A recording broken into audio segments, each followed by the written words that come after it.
Professor, watching plants grow could be so interesting.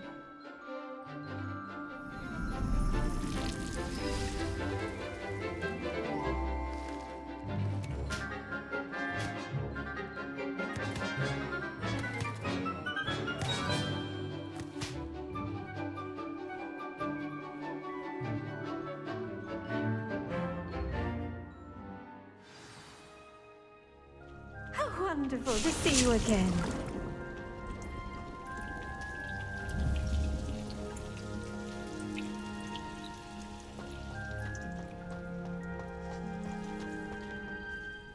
I've completed my assignments, Professor. Pleased to hear it. Professor Weasley will be too. I'll be sure to let her know how well you're coming along. Thank you, Professor. Professor Hecat tells me she taught you Levioso, so you should be ready for a more advanced levitation charm. Wingardium Leviosa requires a bit of concentration and a nice, graceful wand movement. Let's see you try your hand at it. When executed correctly, you should be able to pick up boulders as though they were sprigs of sneezewort.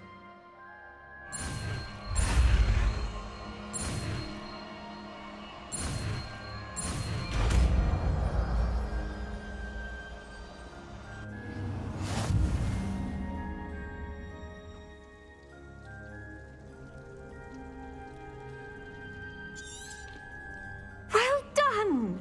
Feel free to practice Wingardium Leviosa here in the greenhouse. I've set some crates out for you in the next room.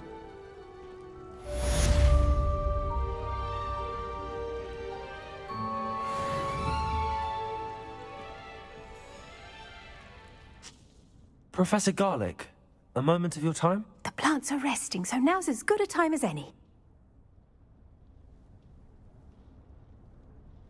I was wondering, what made you want to teach herbology? How lovely of you to ask. I've always had an affinity for greenery, so this situation is a bit of a dream come true. After graduation, I was thrilled to be asked to step in for my old herbology professor. He'd had a slight accident, you see. Oh dear. A shame for him, but it worked out well for you. Well, he never cared, really cared for the plants, and they could sense it. Oh, you'd be surprised how perceptive a plant can be. At any rate, the trouble began one day when he cut into a wigan tree. Unfortunately for him, its leaves were hiding a bowtruckle. You may recall the marvellous creatures that resemble a twig. The little beast gouged the professor's eyes quite fiercely, but terrifying, I'd imagine. Likely for the professor, too. And that's when you took over as the herbology professor? Well, not quite. After 3 weeks at St. Mungo's, my predecessor regained a tiny bit of his eyesight. He insisted on returning to the greenhouse. Within a week, he claims by accident, kicked a Chinese chomping cabbage, so it was back to St. Mungo's for him. A fair bit of bad luck there, I'd say. Well, I felt awful for him, but I dare say I felt a bit more sympathy for the cabbage. Upon his discharge from the hospital, his indifference to plants had turned to utter disdain. He lost what little patience he had left with a particularly temperamental venomous tentacula and, well, his resulting leave of absence continues to this day.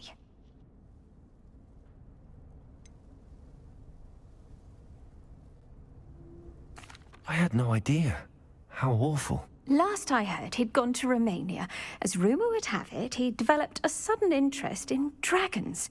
One can only hope he found more happiness working with them than he did with Flora. Ha!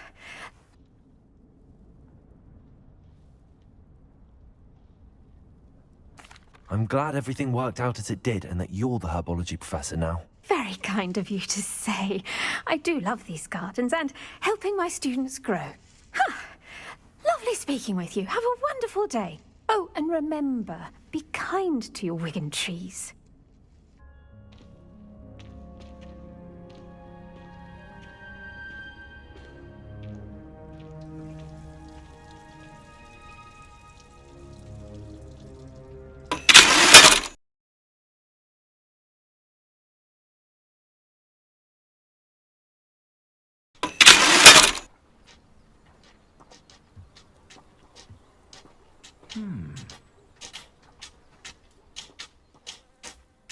Nice to see you again, Mrs. Sprottle. Actually, Sirona Ryan asked if I'd come and see you. Oh, dear Sirona, a gem. Has been for as long as I've known her. She thought you might need help collecting ingredients for your Wiggenweld potion. And she's correct. My darling Aidan used to collect Horklumps for me. Since he died, my supply has dwindled. I'm sorry for your loss, Mrs. Sprottle. Oh, thank you. Love of my life. A bit lost without him. If you wouldn't mind gathering some Horklumps for me, I'd be happy to compensate you for your time.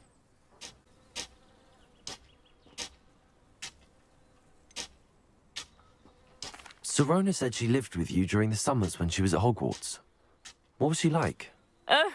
Goodness. Well, she was almost exactly like she is now.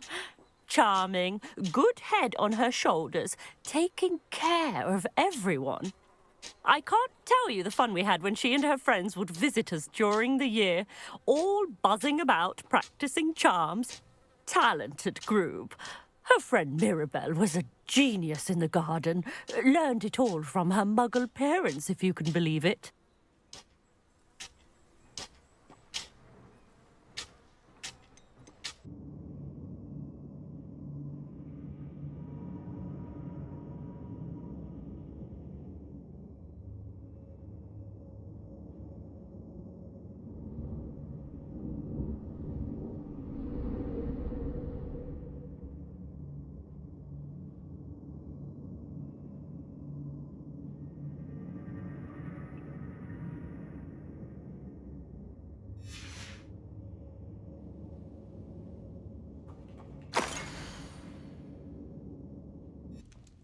Hello, Sirona. I have good news. I was able to provide your friend Mrs. Sprottle with some Horklumps for her Wiggenweld potion, and I found your box of letters. Oh, thank you. I knew you were the one to ask.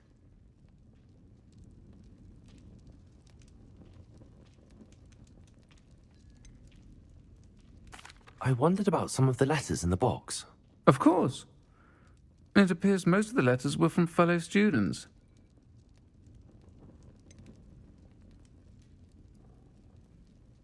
I saw a letter from someone named Mirabel. Is that Professor Garlick? It is. Still one of my dearest friends. I know she wouldn't mind you having seen that letter. She and I are of a similar mind, especially when it comes to young people. We believe experience to be an invaluable teacher. To borrow a phrase from Mirabel, it's a joy to see anyone blossom, but particularly one who doubted they ever would.